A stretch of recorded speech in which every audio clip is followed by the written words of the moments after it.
E aí, vamos começar agora a nossa primeira live do Clube das Criptos.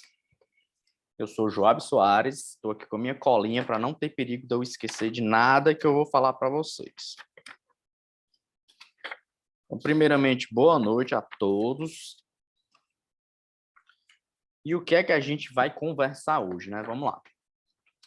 Hoje é a live de abertura, né? Nossa primeira live, né? Então, eu primeiro tenho que apresentar o que é que a gente vai conversar e depois falar um pouco sobre todo o panorama aí do nosso curso e aí dar início realmente ao assunto da live, né? Eu acho que hoje a live vai ser curta, mas porque eu também vou deixar o final para tirar dúvidas, né? Quem está aqui na live ao vivo vai pegar os tira dúvidas e vai poder tirar a dúvida que quiser. Quem não tá, deixa lá pro grupo que eu tiro lá, beleza? Então, vamos lá, primeira live, né? Como é que vai ser, como é que vão ser as lives, né? A gente vai ter 4 lives, né, durante o mês inteiro aí, um mês de live, né? Uma por semana. E aí, essa primeira live o assunto vai ser o módulo 1 e o 2, que inclusive já está disponível para quem já se inscreveu no curso, né? Para quem está lá na Green, e também algumas pessoas não conseguiram ver na Green e estão vendo pelo meu canal do YouTube, que eu deixei fechado lá, e o link está disponível para quem não conseguiu ver pela Green, né? Isso é um problema grande aí que eu vou resolver ainda mais, mas tá, graças a Deus está todo mundo conseguindo ver. Então é o seguinte, serão 4 lives. Essa primeira a gente vai falar sobre o módulo 1 e 2. A segunda live a gente vai falar sobre o módulo 3 e 4. E as duas últimas lives, né, a live 3 e a 4, vão ser sobre o módulo 5 e sobre o módulo 6. E por que ficou desse jeito? Porque o assunto do módulo 1 e 2, 3 e 4, né, do 1 ao 4, são assuntos que dá para eu juntar numa live de 1 hora. E os assuntos da live, das aulas do módulo 5 e 6, né, são assuntos mais, sim, mais conteúdo. Então, a gente vai precisar de mais tempo, inclusive, para a gente se debruçar sobre o assunto, conversar mais, explicar mais, porque o módulo 5 é só análise. Então, a gente vai precisar de mais tempo para discutir análise. Vocês vão ter muita dúvida também, então eu vou ter que tirar a dúvida de vocês aqui ao vivo lá no grupo. A gente vai precisar de um tempo maior para poder explicar o que é cada coisa. Realmente, as aulas das análises são muito grandes, né? Ainda não tem nenhuma lá, mas já está editado. Eu vou soltando aos poucos, porque a gente precisa desse tempinho para vocês entenderem. Primeiro, os primeiros módulos, eu explico para vocês como é que é, a gente entendeu, tá todo mundo no mesmo nível, a gente passa para o próximo, e aí todo mundo conversa de novo, tira as dúvidas e vai sempre caminhando junto, tentando tirar a dúvida do máximo de pessoas possível para a gente continuar caminhando todo mundo junto, sem perigo de ficar na dúvida de qualquer coisa, beleza? Então vai ser dessa forma. Aí o nível 5, né, o módulo 5, que é o de análise, né, análise fundamentalista e análise técnica, né, a gente vai ter que demorar muito nesse módulo mesmo, nessa live. E a gente também vai ter muita discussão no nosso grupo. Então, a gente vai também estender essa discussão lá para o grupo, não vai ficar só na live, né? A gente vai poder tirar essa dúvida aí até o final do curso, né? Então, não se preocupe se você perder uma live ou deixou para ver ela depois, né? Você vai ter sua dúvida tirada, beleza? Eu tô meio gripado, né? Então eu vou ficar tomando água aqui de vez em quando, porque minha garganta tá ruim mesmo. Então vamos lá. E o módulo 6, que é o módulo de montar a carteira, esse é um dos módulos também mais importantes, né?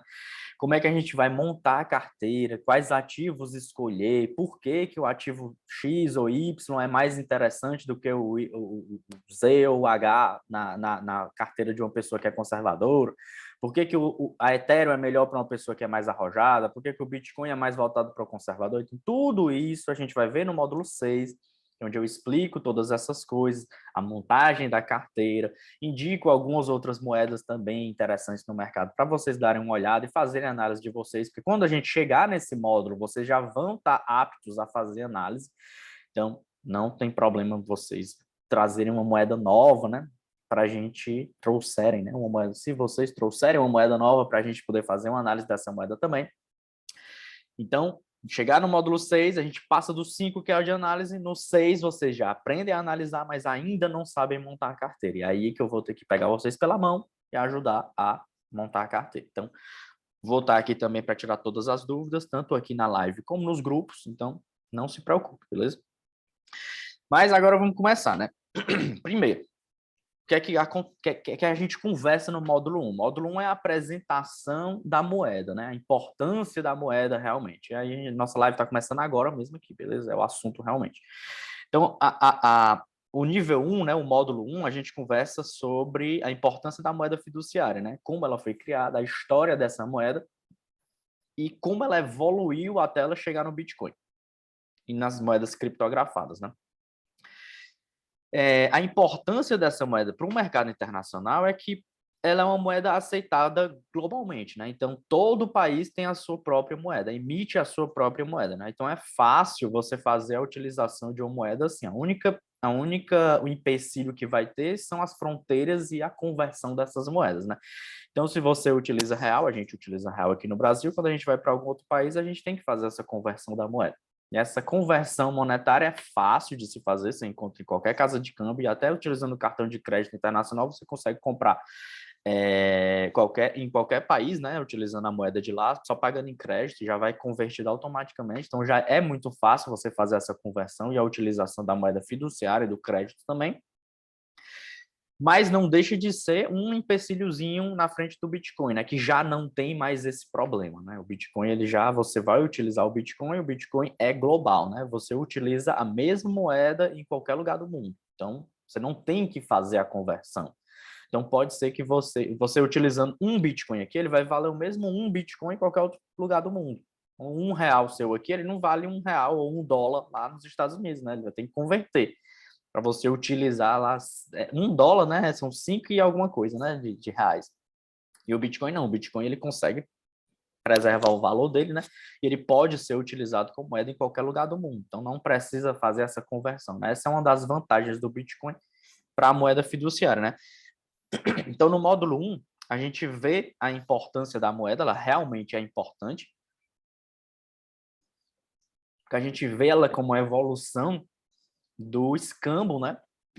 Então, primeiramente, né, as pessoas utilizavam as próprias mercadorias que elas tinham para poder fazer as trocas voluntárias, né, no mercado, comprar e vender, trocar por outra coisa ou por outro bem que ele queria mais.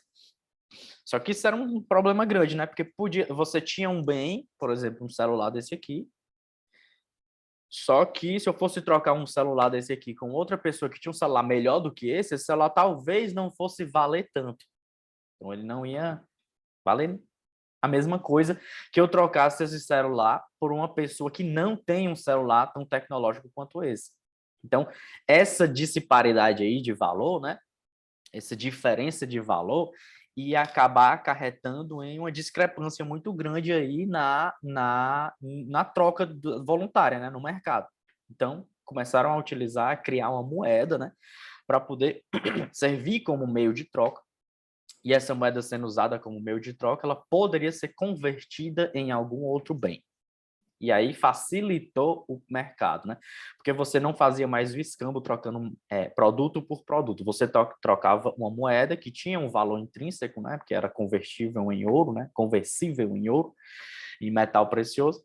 E você conseguiria trocar essa moeda por qualquer produto no mercado e ela conservava um pouco o seu valor também, né? Ainda não, nessa época, quando a moeda foi criada, ainda não existia, né, o conceito de inflação, nem de perda de poder de compra, nem de oferta monetária, não existia esse entendimento que a gente tem hoje. Mas ela era utilizada, ela funcionava para o serviço, para o propósito que ela tinha sido criada, né, que era para substituir o escambo, né, e ser utilizada no meio de troca no mercado. Beleza. A moeda vai evoluindo e surge depois as novas formas de utilização da moeda que a gente tem hoje, né? Crédito, cheque, tudo isso aí que a gente vê, beleza? Até que ela evolui e chega no Bitcoin. A gente já entra no módulo 2 agora.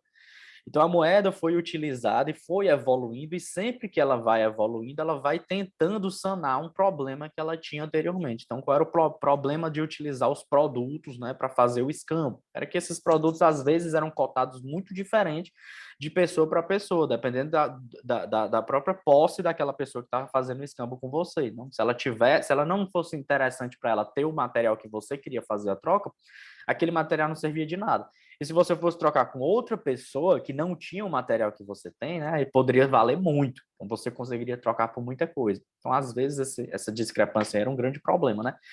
Então a moeda foi chegando para sanar esse problema. Então, resolveu o problema. Só que o que é que aconteceu depois? É o problema da inflação. Então, Depois que descobriram que quanto mais unidades monetárias você vai colocando no mercado, né, que é o aumento de liquidez, que a gente fala muito isso no curso, o aumento de liquidez, né, a oferta monetária, colocar mais moeda fiduciária no mercado, isso ocasionava na inflação do preço dos produtos, então começou a surgir um outro problema, né? Por quê? Porque como a moeda ela era lastreada em ouro, então aquele ouro era finito, né? O ouro estava guardado nos cofres do governo, né? Nos bancos daquele país. E quando você colocava mais moeda no mercado, você aumentava a oferta monetária, mas não aumentava a quantidade de ouro. Então, aquela quantidade de dinheiro que você tinha para você converter em ouro, você não conseguiria converter mais pela mesma quantidade de ouro que você tinha, porque o dinheiro perdeu o seu poder de compra.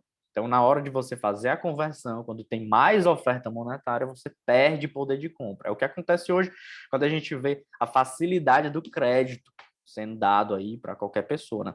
A gente vê uma movimentação quando os juros aumentam, quando os juros caem, desculpa, quando os juros caem, fica fácil ter dinheiro, fica fácil você pegar dinheiro emprestado no banco e você utilizar o crédito. Então, quando você vai para o mercado, né, já está mais fácil de você fazer esse tipo de negociação. E como está fácil de você fazer dinheiro e você pegar dinheiro no mercado emprestado para poder comprar produtos, o preço dos produtos aumenta pela facilidade de ter dinheiro no mercado. Quando fica mais difícil, né, quando os juros sobem, o preço dos produtos tende a cair. Não é o que está acontecendo aqui no Brasil, né? Porque a gente teve um grande problema aí de passou muito tempo com juros muito lá embaixo. E país emergente nenhum do mundo deveria ter um juros tão baixo como o Brasil estava tendo, que é 2%, né? Isso era ridículo. Não é para ter um juros tão baixo assim. Ah, mas os países de primeiro mundo têm juros baixos. É, mas os países de primeiro mundo têm economias estáveis. O Brasil não tem economia estável. O Brasil não tem infraestrutura boa como um país de primeiro mundo tem. Então a gente precisava ter uma infraestrutura bem montada, um mercado bem estruturado, né? Para poder ter esses juros baixos, que não é o caso que tinha aqui. O que é que acontece quando você tem um juros baixo? Afugenta o investimento internacional. Por quê? Porque quando o gringo, né, o americano, seja lá quem for, de outro país, vem investir seus dólares aqui, ele investe em renda fixa. Para ele ganhar algum dinheiro, ele tem que ter os juros altos para ele ganhar na renda fixa. Ele não vai se arriscar no mercado brasileiro, ganhando 2% ao ano, 2% ao ano, no mercado super arriscado, que é o mercado brasileiro, se ele poderia investir no outro país que vai dar uma rentabilidade maior para ele, por exemplo, 5, 6% ao ano. Então, ele tira o dinheiro daqui quando ele vê uma possibilidade melhor de ganhar dinheiro em outro país. Então, os juros aí acabou acarretando isso. Muita gente tirou o dinheiro do Brasil e é por isso que o dólar subiu tanto quando os juros foi caindo, porque os investidores começaram a tirar esse dinheiro para colocar em outros países. E aí o Brasil perde investimento internacional, perde infraestrutura, perde tudo, né? Mas, né, estavam dizendo que isso era bom para o Brasil, né? Porque isso ia aquecer a economia, né, em época de pandemia. Não foi o que aconteceu. Falaram também que em época de crise não tem problema você aumentar a oferta monetária ou baixar os juros, porque isso não dá inflação. Não foi o que aconteceu também, né? A inflação está batendo recorde, né? O ano passado, se eu não me engano, foi 13%, esse ano já está perigando bater mais 12%. Então, é mentira, né?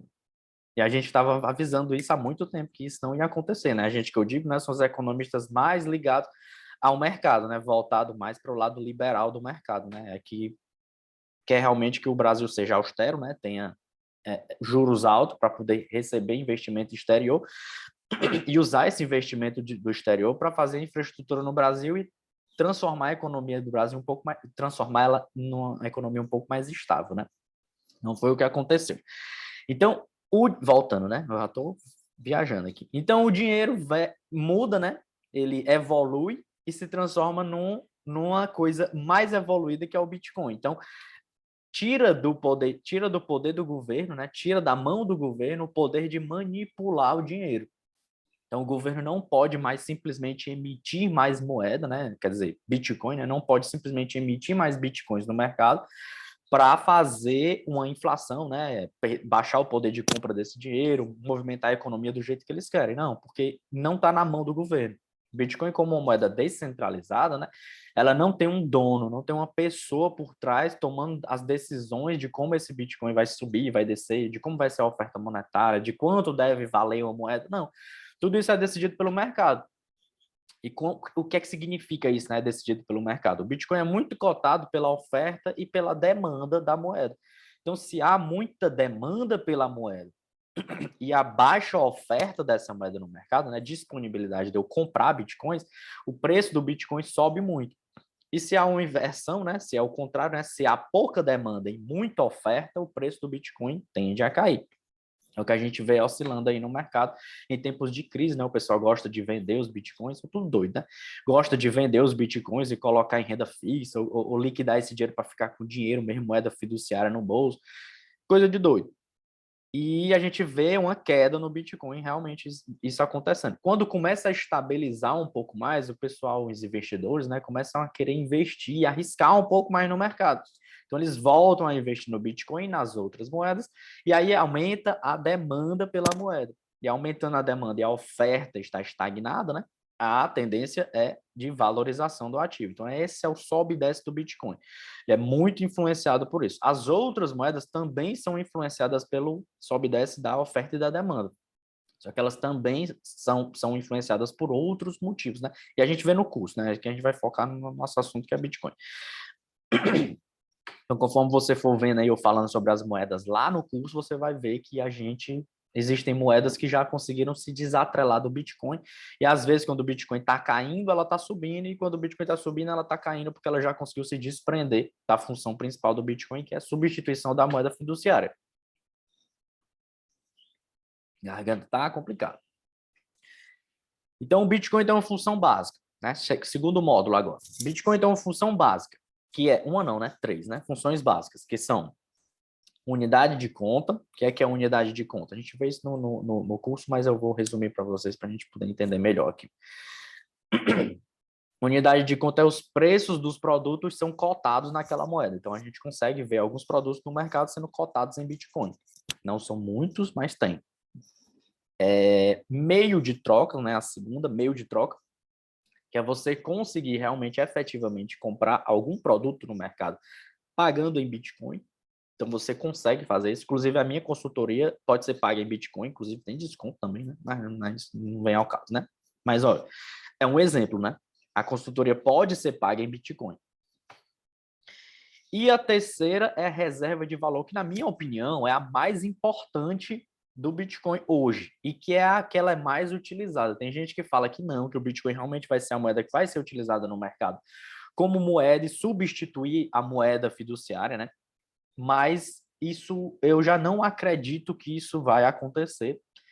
Já tem um tempo, porque o Bitcoin já tem moedas que têm uma capacidade de, de ser utilizada como moeda realmente melhor do que o Bitcoin. Por exemplo, não vou dizer o nome das moedas não, mas vou dar as funcionalidades dela. Tem algumas moedas que elas são transferidas mais rapidamente do que o Bitcoin. O Bitcoin, para fazer a sua transferência, precisa de 10 minutos. Por quê? Porque é o tempo que foi estipulado pelo white paper do Bitcoin, né, por Satoshi Nakamoto, que criou a moeda, né, para fazer a mineração e a validação das transações. Então, para você fazer um pagamento num supermercado, num restaurante, vai demorar 10 minutos para cair o dinheiro na conta do restaurante. Então, não é muito viável disso acontecer no mercado, né? É complicado. Mas existem moedas que em menos de um segundo esse dinheiro cai na conta, que é o que a gente vê no débito, que a gente vê no Pix, que a gente vê no cartão de crédito, né? O dinheiro já cai automaticamente na conta da outra pessoa. Então, é mais fácil isso. O Bitcoin tem uma desvantagem aí para a moeda fiduciária, que é esse. Existem outras moedas também que, quando você vai fazer a transferência, as taxas que você paga para fazer as transferências são muito mais baixas do que a transferência na rede do Bitcoin. Então, tem essa outra vantagem também na utilização do Bitcoin. E por que que o Bitcoin, na minha opinião, é mais utilizado como reserva monetária, né?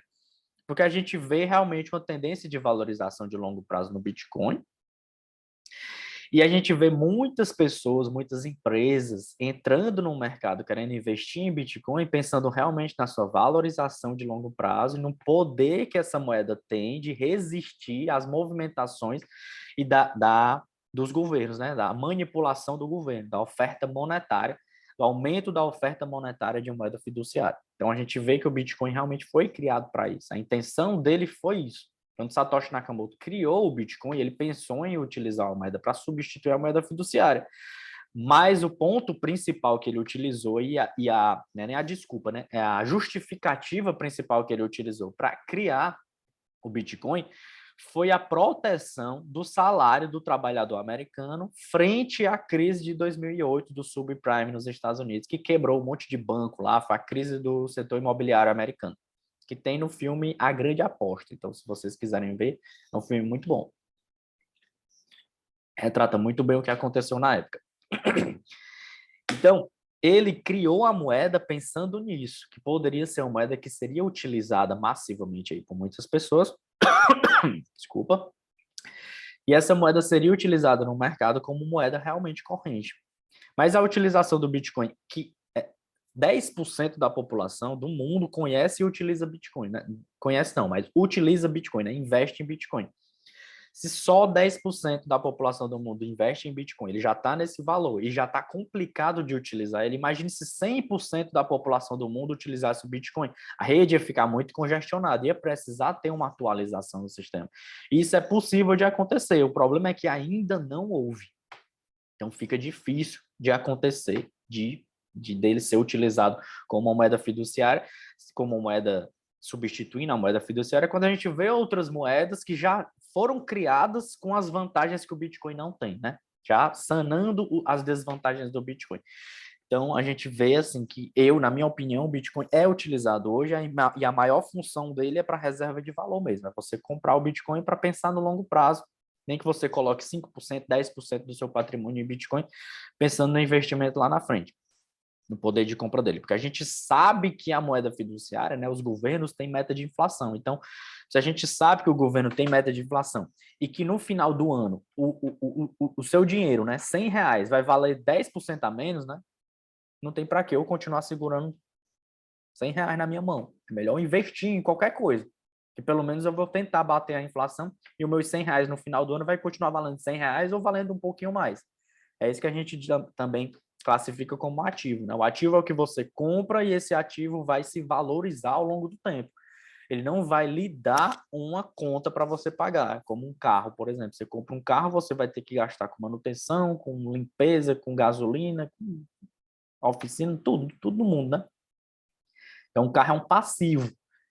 E uma ação que vai lhe agregar valor, né, que vai se valorizar ao longo do tempo, um Bitcoin que vai se valorizar ao longo do tempo, né, pode se valorizar ao longo do tempo, ele é considerado, a classificação dele é a classificação de um ativo, né, que ele vai ganhar e não vai lhe tirar dinheiro, ele vai se valorizar. Então, o Bitcoin tem essa função principal, a utilização desse dinheiro como uma reserva de valor. Na minha opinião, hoje é essa. Eu não utilizo o Bitcoin para comprar e vender nada no mercado. Na verdade, eu não utilizo nenhum criptoativo para fazer isso. Todos os meus são para investimento mesmo de longo prazo. Mas, se eu fosse vender ou utilizar alguma criptomoeda para fazer alguma compra no mercado, não seria o Bitcoin que eu iria utilizar, seria outra moeda. Principalmente porque eu acho que o valor da moeda Bitcoin ainda está muito baixo. O preço, né? O preço é uma coisa, o valor é outra. Então, o preço do Bitcoin está muito baixo. Então, eu sei que ele vai se valorizar mais na frente. Então, eu vou continuar comprando nele, segurar o máximo que eu puder segurar e eu utilizo as outras moedinhas para fazer as minhas trocas. E o Bitcoin não. O Bitcoin fica parado, reinvestido, gerando juros para mim. E é isso. Então, eu falei sobre a descentralização, e meu celular aqui doidou. Eu falei sobre a descentralização da moeda, né? O que é que significa isso, né? Significa que o Bitcoin ele não tem um dono, nem uma empresa por trás dele para tomar as decisões de como essa moeda vai se movimentar no mercado. A gente vai até 9h20. E aí eu abro 10 minutos para tirar dúvidas. Então, não tem isso. Então, por que que isso é melhor do que a moeda que a gente tem, que é a moeda centralizada? Porque não vai ter uma pessoa por trás da moeda tomando uma decisão que pode não ser uma decisão favorável àquela moeda e aos investimentos que a gente tem.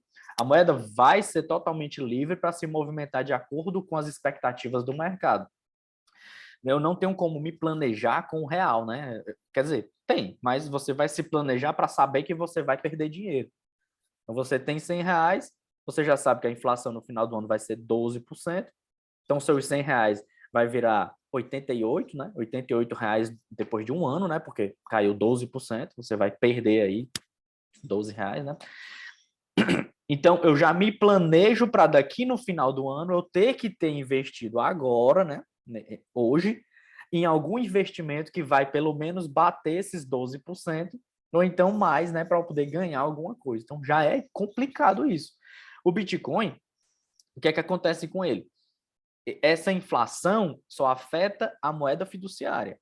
E o Bitcoin, como é cotado em moeda fiduciária, o preço dele é fechado, é fixo. Então, se há 12% de... Opa! Removemos o limite de 40 segundos. Beleza, mãe. Então, deixa eu me perdi agora. Peraí.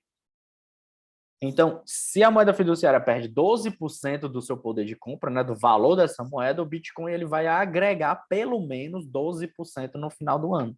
Por quê? Porque ele é uma moeda finita. Só existirão 21 milhões de unidades de Bitcoin e acabou-se. O último Bitcoin vai ser minerado daqui a 140 anos, por aí. 138 anos, que vai terminar em 2140. É isso mesmo? 2140, né? Eu tô ruim de fazer matemática de cabeça. Mas aí 2140 vai acabar a mineração de Bitcoin. Será que o Bitcoin vai se desvalorizar depois que acabar a mineração de Bitcoin? Não, porque quem faz a mineração de Bitcoin ganha algumas moedinhas e você viu o curso, né? As aulas você pegou isso também, né? A mineração. Quem está fazendo a mineração de Bitcoin hoje pode ganhar até 6,25 Bitcoins por bloco minerado. Então, é bastante dinheiro, né? Mas quando acabar essa mineração, né, por causa do halving, né, que vai acabando e vai partindo em 50% essa premiação para o minerador, ele ainda vai ganhar por fazer mineração, mas ele vai ganhar em forma de gorjeta para as pessoas que estão pedindo para fazer as transferências. Então ele vai continuar fazendo a mineração, não vai ganhar mais do sistema, mas vai ganhar as gorjetas de quem está utilizando o mercado para fazer compra e venda. Então, vai continuar tendo mineração, o Bitcoin vai continuar sendo utilizado, mas a tendência é que ele se estabilize, beleza? Então, vamos lá, voltando aqui para descentralização. E por que a importância do Bitcoin ser descentralizado aí para o mundo, né? Como é que é essa importância? Então, vocês viram aí, já tem quase 10 dias, né? 12 dias aí, que a Rússia está em guerra com a Ucrânia, né? Invadiu a Ucrânia e está tentando derrubar o poder e anexar a Ucrânia lá, a Rússia, né? E aí, o que é que aconteceu, né? A comunidade global, né, fechou as portas para a Rússia. Ninguém está mais fazendo acordo com a Rússia, ninguém está mais comprando nada da Rússia, ninguém está mais comprando barril de petróleo, está fazendo nada com a Rússia. Por quê? Como uma forma de fazer sanções para que a Rússia desista de fazer guerra com a Ucrânia e pare de matar o povo, né, e volte ao normal, né, se aquiete no lugar dela. Se isso, para quê, né? E o que é que isso vai acarretar nessas sanções? Provavelmente vai acabar com a economia russa, né? Já a rublo, né, que é a moeda russa, já se desvalorizou muito, né? No primeiro dia parece que foi 50% que ela caiu, só no primeiro dia de invasão, quando começaram a anunciar as sanções que ia acontecer lá. Um Bitcoin na Rússia vale, você compra com 5 milhões de rublos, né? Então, e está se valorizando cada vez mais. A gente vê que o real, né, por mais fraco que o real seja, o Bitcoin está caindo aqui. Mas lá na Rússia ele está se valorizando, está valendo cada vez mais. Lá estão comprando o Bitcoin a 20 mil dólares mais caro do que a gente está pagando aqui no Brasil ou nos Estados Unidos. Por quê? Porque tudo está fechado e a demanda pela utilização do Bitcoin aumentou muito lá. E lembra que eu falei, né? O preço do Bitcoin é muito cotado na oferta e na demanda da moeda. Então lá a oferta está muito baixa e a demanda está lá em cima, porque o banco está completamente fechado, eles não conseguem sacar totalmente o dinheiro deles, eles não conseguem fazer compras internacionais, não conseguem fazer vendas internacionais, então eles não têm como pegar dinheiro nem acessar contas que eles têm fora da Rússia. Então tá complicado. A única forma de fazer isso é utilizando o Bitcoin, porque ele é descentralizado. Então, o russo consegue utilizar o Bitcoin e fazer compra em qualquer lugar do mundo e sacar esse dinheiro em qualquer lugar do mundo também. Então, ele pode utilizar essa moeda. Essa é a vantagem do Bitcoin. Muita gente estava querendo que as corretoras e as carteiras digitais bloqueassem as contas dos russos, mas a criação do Bitcoin não prega isso. A criação do Bitcoin prega a liberdade da utilização do dinheiro, né? Você fazer o que você quiser com o seu dinheiro e não tem ninguém mexendo na sua conta. Então, mesmo que você vá fazer alguma coisa ruim, é liberdade, né? Você vai poder fazer alguma coisa ruim, mas o que é que acontece no mercado? É o boicote. Então, essas empresas, elas não vão acatar decisões arbitrárias para fazer o boicote. Elas fazem porque elas acham que deve fazer e há pessoas específicas. Algumas corretoras estão fechando realmente as contas e bloqueando as contas dos russos. Aí eles pegam todos os, até o pessoal que não concorda com a guerra. E aí isso é o problema, né? Porque você vai pegar pessoas inocentes e elas vão pagar, porque as pessoas inocentes geralmente são a maioria, né? Vai pagar por uma minoria infratora, que é o que a gente faz também hoje também no mercado, né? E aí a importância do Bitcoin dele ser descentralizado, né, que não poder ter isso, né, é que o governo não vai chegar e vai decidir que ninguém vai mais utilizar o Bitcoin. Precisa que uma exchange dessa, como a Biscoint ou a Coinbase, decida que ela vai, por vontade própria, bloquear essas contas. Só que até isso essas corretoras não estão fazendo, porque isso realmente fere o princípio principal do Bitcoin, né? Princípio primordial, não sei, do Bitcoin, que é a liberdade da utilização do dinheiro. É você fazer realmente o que você quiser com o seu dinheiro. E aí, infelizmente, estão fazendo coisa ruim lá, né? Não é todo mundo, mas tem gente fazendo coisa ruim lá. A maioria não está fazendo isso, mas tem gente utilizando Bitcoin para fazer coisa ruim. Inclusive o Bitcoin, tem gente que fala que o Bitcoin é a moeda do crime, né? Utilizada no mercado negro, na Deep Web, para fazer essas coisas. De todas as transações que são utilizadas pelo Bitcoin, apenas 4% de todas as transações. 4% são transações que são consideradas ilegais e são consideradas suspeitas. Então, os outros 96% são utilizadas de forma transparente, porque fica na blockchain, e esses outros 4% são pessoas que fazem algum tipo de maracutaia aí para bloquear essas informações e realmente estão querendo fazer coisa que não deve fazer. Esse número já foi maior? Foi, só que ele vem cada vez mais diminuindo com a criação de fundos, com a criação de pesquisa também no bloqueio dessas atividades ilegais do Bitcoin. Então, até isso, o Bitcoin, de uma forma desregulada, né, que não tem uma regulação da moeda, está fazendo de forma voluntária, né, o próprio mercado, as pessoas que compram o Bitcoin, para poder proteger o sistema e deixar ele cada vez mais limpo e transparente. Então, até o mercado, de forma voluntária, faz isso. Não precisa de ninguém mandando. É por isso que a gente não gosta que o mercado queira regular, os governos queiram regular, né, o Bitcoin, porque isso vai acabar acarretando na desvalorização do ativo, não só na desvalorização do ativo, mas na perda realmente do princípio dele. Então, a importância do Bitcoin, né? Deixa eu ler aqui, ó. Descentralização, Bitcoin, Rússia. Então, a importância do Bitcoin é que ele pode ser utilizado na Rússia, né, em países que estão realmente completamente fechados, para poder ser utilizado como moeda. E mesmo que haja uma sanção lá arbitrária que vai afetar a maior parte da população que é inocente, eles conseguem continuar utilizando. A gente vê muita gente na Venezuela utilizando, acabou sendo proibido na Venezuela a utilização de Bitcoin e criminalizaram. Por quê? Porque os venezuelanos estavam comprando tudo que eles ganhavam em Bitcoin, porque quando eles compravam, quando eles ganhavam, né, o salário dele no outro dia já tinha inflacionado todos os preços dos produtos, já tinha perdido totalmente o poder de compra, porque lá a inflação está não sei quantos milhões ao ano. Então, é um negócio horrível. Então, estavam utilizando realmente o Bitcoin para poder se proteger da arbitrariedade do governo. E esse era o pensamento de Satoshi Nakamoto, né? Não de sanções de guerra, né? Mas acabou se protegendo também dessa forma. Na Argentina também tem muita gente utilizando o Bitcoin como forma de comprar e vender no mercado. Inclusive, estão cogitando também a proibição do Bitcoin lá. Por quê? Porque o governo quer que você utilize a moeda fiduciária e não outra moeda. Porque se você utilizar outra moeda, o governo vai perder o poder que ele tem sobre você e sobre a manipulação do seu dinheiro. Se você utiliza outra moeda, o governo pode fazer o que ele quiser, ele vai perder o poder que ele tem sobre você, né, sobre o seu poder de compra, E você vai ficar livre dessas arbitrariedades do governo. Por isso que a gente incentiva tanto as pessoas a utilizarem o Bitcoin, pensando na descentralização. E tem gente que gosta de falar no mercado aí, principalmente que compra Bitcoin pela valorização, mas não é isso. Bitcoin, a gente pensa em investir em Bitcoin, não é só pela valorização.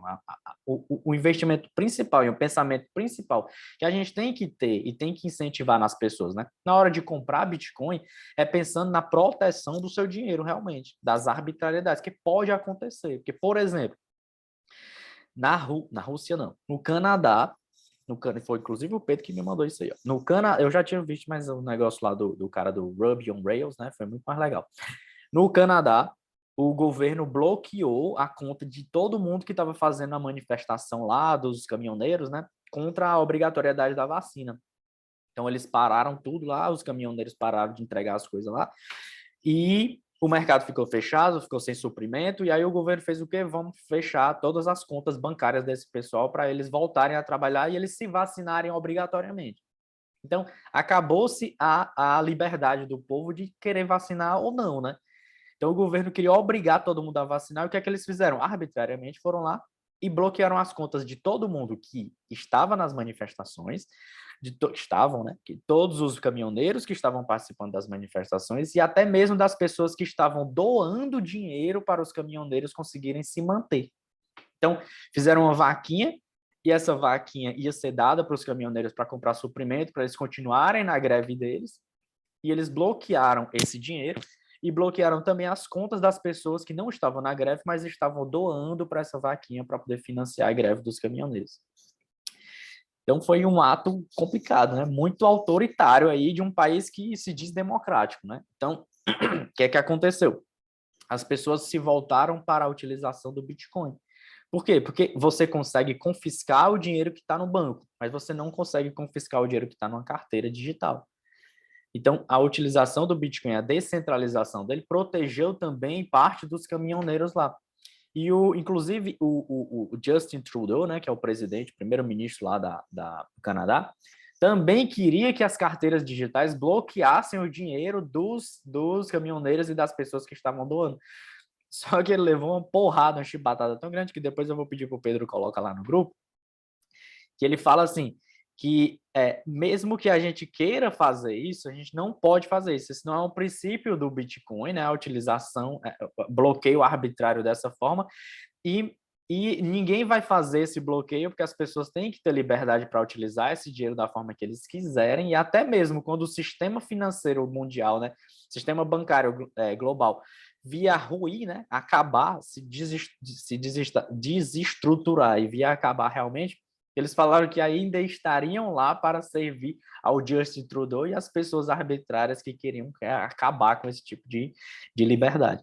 Então, ele serve realmente para todo mundo. E quem não pegou isso aí, né, deu para entender que o Bitcoin, né, a descentralização da moeda, ela tem que ser, ela serve para todo mundo. É para tanto o criminoso como para a pessoa que está pensando em fazer coisa boa. É lógico que a pessoa que vai fazer coisa boa e quer fazer na legalidade é muito maior do que a pessoa que está fazendo a criminalidade. Como eu falei, no Bitcoin, as transações ilegais são cerca de 40%, de 4%, desculpa, 4% da vontade de cultuar o Bitcoin. Verdade, dá vontade de cultuar o Bitcoin, esse é um negócio maravilhoso, que eu já falei que é para todo mundo comprar, né? Inclusive vocês estão aqui, né? Vocês vão comprar. Desculpa. Então, a descentralização da moeda chegou para isso. E ele fala, inclusive, que ele sempre foi um crítico ao Bitcoin, esse cara, né? E ele sempre fala, eu não lembro o nome dele, Pedro, se tu puder botar aí depois. Ele fala que sempre foi um crítico do Bitcoin e que ele nunca imaginou que o Bitcoin, que um país democrático como o Canadá, seria o país que ia provar para ele que o Bitcoin seria importantíssimo em um país democrático e não somente num país como a Venezuela, como Cuba, como David Heinemeier Hansson. Pronto, tá aí. DHH, isso mesmo. E não somente a utilização do Bitcoin seria importante em países que são autoritários, como Cuba, Canadá, Coreia do Sul não, Coreia do Norte, e outros países autoritários aí, né? Vietnã também. Então, China, né?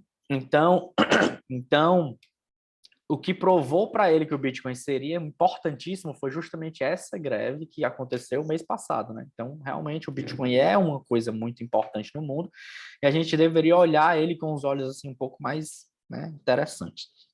Então, o impacto da guerra, para a gente finalizar aqui, o impacto da guerra no preço dos criptoativos. O que é que isso vai impactar no preço dos criptoativos?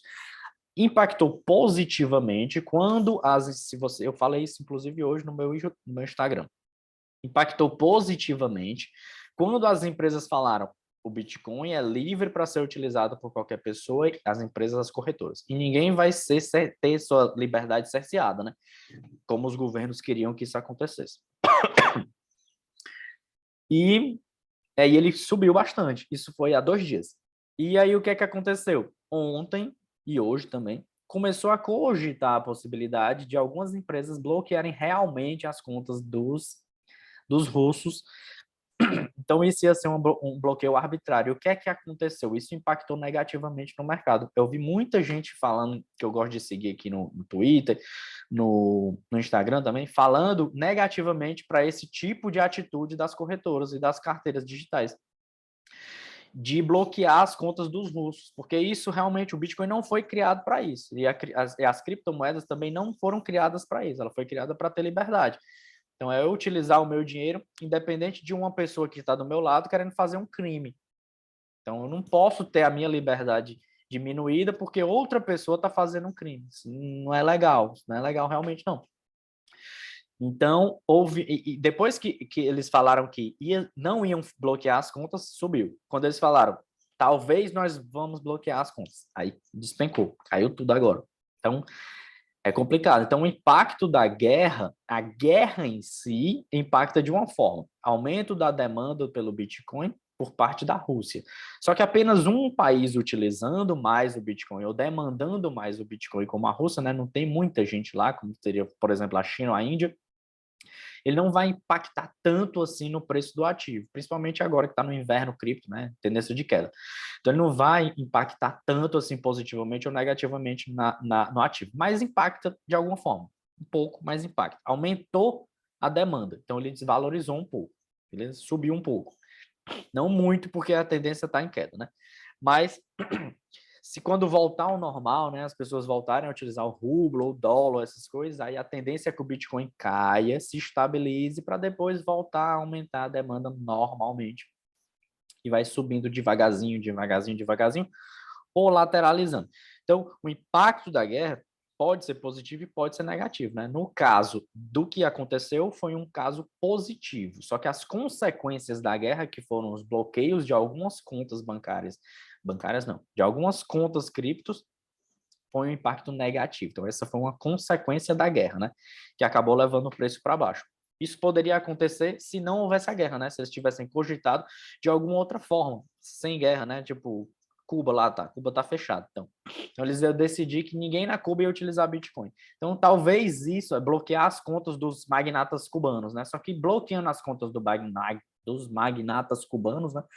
Do governo cubano, eles iam também, por tabela, bloquear as contas de todos os outros moradores de Cuba, né? E isso ia ser arbitrário, ia ser ruim e provavelmente ia levar uma queda do Bitcoin. Simplesmente porque algumas pessoas que querem realmente preservar a função principal do Bitcoin, né? Iam desistir de investir no criptoativo, porque viram que a sua principal função foi violada. Beleza? Então é isso. No caso, ninguém fechou nenhuma conta ainda, mas cogitaram a possibilidade. E provavelmente eles não vão fechar, eu espero que isso não aconteça, porque isso vai impactar muito negativamente no mercado. Já caiu bastante só com a possibilidade, imagine se realmente se concretizar, então vai ser muito ruim. Então, o que é que eu queria falar com vocês, né? Entender a função do Bitcoin, né? Módulo 1 e 2, entender a função do Bitcoin no mercado e no cenário que a gente está hoje, principalmente porque o Bitcoin está sofrendo muito com essa guerra. Mas agora eu vou abrir para perguntas, né? Se alguém tiver alguma dúvida, é agora a hora de tirar, e a gente vai até às 9h30 para tirar essas dúvidas. E depois, se ninguém quiser tirar nenhuma dúvida, a gente deixa para tirar lá no grupo. E aí pronto, a gente tira lá no grupo, encerra aqui e eu vou merendar. Inclusive, eu vou deixar aberto aqui também. E continuar gravando. Então, vamos ver o que o Pedro perguntou aqui. Vamos lá. A Rússia tem como fazer o Bitcoin próprio? Pronto, tem como fazer um Bitcoin próprio. Só que o problema aí do mercado fazer, de um governo fazer um Bitcoin próprio, né, é a utilização desse dinheiro. Se a Rússia se resolver fazer um Bitcoin, né, e realmente inventar uma moeda, vamos dizer, o Bit russo, pronto, Bit russo, né, inventou o Bit Putin, inventou a moeda. Aí a moeda Bit Putin tem domínio do governo, o governo é que toma conta dessa moeda, ele pode ofertar quantas moedas ele quiser e tem um dono e um emissor dessa moeda. Por que ela não seria interessante no mercado? Porque ela não é descentralizada, né? Ela tem alguém que toma de conta dessa moeda. Se o governo russo criasse uma moeda descentralizada com funcionalidades interessantes no mercado, tipo o Bitcoin, né? Ser utilizado como moeda fiduciária, talvez essa moeda fosse utilizada realmente por mais pessoas, investida por mais pessoas, mas todo mundo provavelmente ia investir com o pé atrás, com medo de investir nesse governo, nessa moeda, porque ia estar investindo no governo por tabela, entendeu? Então, eu acho que ele pode criar, sim, uma moeda dessa, mas eu não acho que ela vai ser muito utilizada. Inclusive, Venezuela tentou criar a Petro, que era uma moeda que era uma criptomoeda que ia ser lastreada em petróleo, mas acabou que não deu certo. O Brasil queria criar uma moeda também, só que não vai dar certo. E os governos estão tentando criar as CBDCs, né, que são as como é o nome? Eu não sei traduzir, mas são as moedas que são criptomoedas ofertadas por entidades governamentais, né? Então, é como se o Brasil criasse o real digital, o real Bitcoin. E eles estão realmente tentando fazer isso. Os Estados Unidos estão fazendo também um dólar digital, criptografado, para poder utilizar no mercado. Isso aí, aproveitar a valorização do ativo. Mas a gente sabe que isso não vai acontecer, porque ele vai ser utilizado da mesma forma que a moeda fiduciária é utilizada. Ele vai poder emitir essa moeda da mesma forma que a moeda fiduciária pode ser emitida. Então, sim, vai ser mais fácil para o governo monitorar a movimentação do dinheiro, vai ser mais fácil para o governo cotar esse dinheiro, mas o dinheiro não vai valer mais. Então, vai ser complicado, porque vai até facilitar o governo de cercear a liberdade das pessoas que estão com o dinheiro dólar digital. Né? Então, eu acho totalmente negativo. Mas, como você perguntou, sim, é possível dele criar, sim, um Bitcoin próprio. O governo russo pode ele próprio bloquear os Bitcoins. O governo russo, ele pode, os governos, né, eles podem bloquear, eles podem criminalizar a utilização da moeda. É isso que ele pode fazer. Só que ele nunca vai conseguir bloquear o Bitcoin, porque o Bitcoin é descentralizado, então ele está em todo o mercado, ele está em todos os computadores, em toda a rede Bitcoin que utiliza Bitcoin. Então, ele pode criminalizar a utilização da moeda e ele pode mandar fechar as corretoras do mundo. Mas se você tem um Bitcoin na sua carteira digital, no seu celular, o governo não tem como confiscar aquele dinheiro da sua carteira. Então, o dinheiro está totalmente seguro na sua carteira. O governo só vai, inclusive, saber se você tem esse dinheiro se você declarar que você tem esse dinheiro. Então, até a declaração para o imposto de renda, né, que a gente tem que fazer, o governo só tem como saber que eu tenho aqueles bitcoins investidos se eu falar para ele que eu tenho esses bitcoins investidos. Se eu não falar, o governo tem nunca como saber que eu tenho aquele dinheiro. Então é isso. O Bitcoin, ele não pode ser bloqueado, mas ele pode ser criminalizado. Caso as corretoras decidam por bloquear as contas dos russos e o Bitcoin cair muito, devemos aproveitar a queda para comprar mais ou esperar para ver que isso vai dar no curto prazo? Então, se bloquearem, provavelmente no curto prazo vão cair mais. Então, vai cair mais, né? A tendência é que caia mais. E eu realmente incentivo a comprar. Eu não deixo de comprar, né? Eu todo mês compro um restinho de dinheiro. A gente vai ver isso também no curso, né? Então, eu separo uma parte do dinheiro que eu ganho por mês para poder sempre estar comprando. Quando o Bitcoin está em queda e ele cai um pouco mais do que eu esperado, além daqueles, vamos estipular aqui, 10% do meu salário. Então, além dos 10% que eu estou comprando de Bitcoin todo mês, regularmente, eu invisto um pouco mais, porque apareceu uma oportunidade de comprar o Bitcoin um pouco mais barato, ou alguma outra criptomoeda mais barato. Então, eu aporto um pouco mais quando o Bitcoin cai mais para poder acumular e quando ele voltar a subir, eu ganhar mais dinheiro. Entendeu? Então, o que eu faço? Eu estou sempre comprando todo mês. Quando aparece uma oportunidade de compra mais barata, que ele cai, eu compro um pouco mais. Se por acaso ele disparou e subiu vertiginosamente para cima, eu continuo comprando o que eu já me acostumei a comprar, 10% do meu salário. Então eu sempre vou comprando um pouquinho aqui, um pouquinho aqui, um pouquinho aqui e acabou-se. Beleza? Eu só compro mais quando ele cai. Eu não deixo de comprar quando ele sobe. Eu compro sempre o que eu já estipulei que eu ia comprar, 10%. Mesmo que ele esteja lá na máxima dele. Não interessa. E esperar para ver onde isso vai dar no curto prazo. Como eu falei, né? A tendência no curto prazo é que ele vai cair. Então, ninguém sabe até quando vai cair, nem ninguém também sabe quando é que ele vai voltar a subir. Por isso que eu sempre estou comprando todo mês.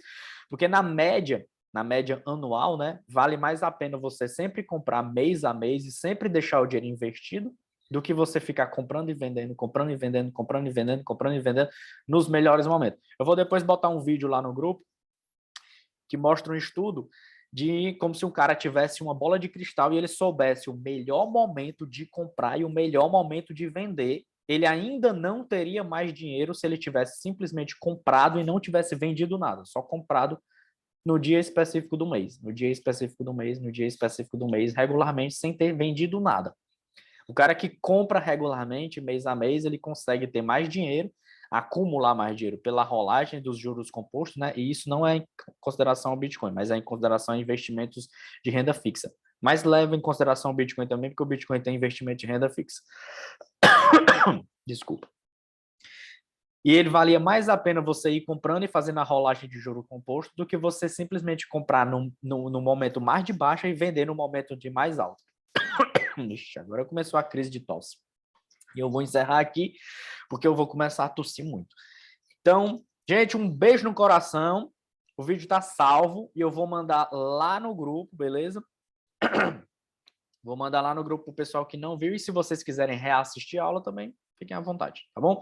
Então, um beijo, boa noite e próxima segunda, 8h30 da noite, de novo, nossa segunda live falando sobre o módulo 3 e 4. Não vou subir no YouTube, vou botar o vídeo... vou ter que subir no YouTube, né? Então, vou subir no YouTube sim, deixar privado e deixar o vídeo no link só para vocês, beleza? Então, vou subir no YouTube sim. Não vai ter como eu passar o vídeo inteiro lá, vai estar muito grande. Então, um beijo no coração e até a próxima.